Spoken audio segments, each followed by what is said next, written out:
This is a time, when, we have a lot of challenges. This challenge is also compounded by crises like climate, right, that is affecting people across the board, right, that does not respect borders. Right.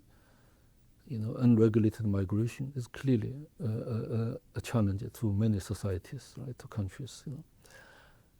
So at this time, what the UNDP is trying to say is that, development is, probably one of the good solutions, right, to all these challenges, because investing in development, right, is investing in stability. You keep people at home. If you provide opportunities at home, the need for unregulated migration will decline significantly. If you provide stability to countries or communities in conflict, in crisis, you stabilize the communities, you bring people back home, right? And you actually, lay the foundations for recovery, right? So I think what we're saying that this is a time actually for more multilateral development cooperation, which have produced the results. This is not time to reduce that commitment. So I think we're quite convinced that a lot more can be achieved if we stay the course. We are only 5 years away until 2030, and the Sustainable Development Goals overall are not really on a good track. Only 35% of targets are on track, and developing countries are still suffering from slow economic growth and debt. How is the issue of financing, and how is that being addressed to help some of these countries accelerate and make quicker, faster progress to try to meet that goal? The state of sustainable development is not ideal, right? You mentioned only 35% of the SDGs are either on track or having modest, progress, which in reality means that 1 in every 5 people is still living in poverty, right? And 2.5 billion people in the world, almost 1 in 3, right, do not have internet access, right? So the challenges are really serious, right? One of the reasons for this is the lack of financing for development. But this issue has to be looked at very carefully. Right? When we say financing, normally people think about government budget, right? Public resources. But evidence is very clear. No country developed simply because of public expenditures. Right? You need a private sector investment. Right? To create jobs, to create opportunities, right? To create the tax revenues, right? To have this virtuous cycle of development. But this is the source of the problem, because in many developing countries, they do face the pressure for the fiscal space, right? Because there's heavy indebtedness, right? So when we say developing countries has about $4 trillion a year financing gap for sustainable development goals. Developing countries in 2024 paid $1.17 trillion just for debt servicing, right? Just to pay the interest, right? But in 2024, for example, the military expenditure is $2.7 trillion. So when you have this kind of financing gap, you really have to look at the priorities, where you spend limited public resources. Right? How do you create the kind of fiscal space to invest in areas that are most effective, right, for maintaining and increasing your human resource capacity, right? That is linked to productivity, for example, right? How do you ensure you have a safety net, right, that provides security to population that are vulnerable, right? But how do you, carve out enough space to invest in health, education, infrastructure that creates conditions, for growth, right?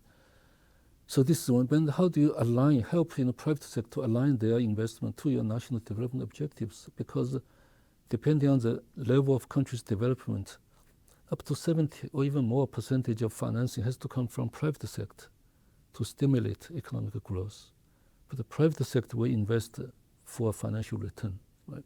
So how do you work with the private sector to generate the financial return, but also be supportive of your national development objectives. For example, to invest in green economic transitions, right, in renewable energy, right, in other areas that really are important for the country's economic future. Right? So there are a lot of issues that we need to look at. It's a really complex discussion. One of the other sustainable development goals is no poverty. Poverty reduction is a global issue. China has seen a lot of success when it comes to alleviating poverty. Tell us about UNDP's efforts in that space right now, and have you seen and made any progress?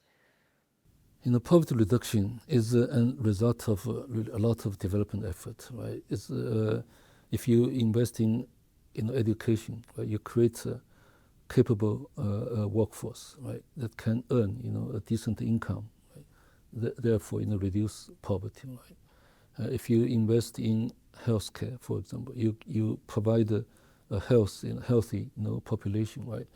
That again reduce the kind of potential for the population to fall back into poverty because they have to spend money for their medical expenditures, right? That push them back into poverty. So the poverty reduction is a result of really a lot of development efforts, private sector development, jobs, and so forth, right? And the public investment again creates opportunities, right, for jobs. So many efforts of the government and the really private sector contributes to poverty reduction. What we needed to focus on, what we're trying to focus on is why poverty reduction or other development efforts are not moving fast enough. Right? And the one thing is very clear: if you don't have enough economic growth, right, you just cannot have poverty reduction effectively. Right? And then when you look at the developing countries, many countries have set a growth target at 5-6%, because they know they needed that much growth to create jobs to achieve certain targets in their global gross national product, right? But they only grow a fraction of that. Right? They achieve 1%, 2%. If they do this every year, that means they're falling further and further behind every year. So these are the questions we're trying to look at with our governments. Why this is the case, right? Why the goal of growth is not achieved. Now that comes down to question of finance, for example, right? That comes down to private sector's confidence in the country's legal framework, right? And opportunities, right, to invest. Right? That comes down to issues like trade policies, right? Or policies regulating legal migration, right? And a lot of issues, it comes down to quality of institution, right? Other, digital, for example, solutions used effectively to improve productivity, efficiency, transparency, right? So these are, the kind of thought process, we're trying to go through, working with our governments to look at, why, certain objectives are not achieved, and then try to really address what, reforms are needed, right, to allow changes to take place, and we achieve our goals. So we try to work really more and more on development strategies with a systems approach to look at what are interconnected for something to happen. Again, not very easy. China is an important development partner for many countries around the world, especially in trade and investment. It's also a key leader. You mentioned green technology a moment ago. How does UNDP see China's role in helping accelerate sustainable development? China, has achieved a lot, right, in its own, development, effort. Again, over the last 45 years, right, since China opened up, the GDP per capita really has grown by 100 times. Right? That is phenomenal. Right? They've lifted, I think now more than 800 million people out of poverty. Right? And China is now the second largest economy in the world, and so forth. But China, of course, still has a lot of development challenges. Right? The Chinese government, recognizes that.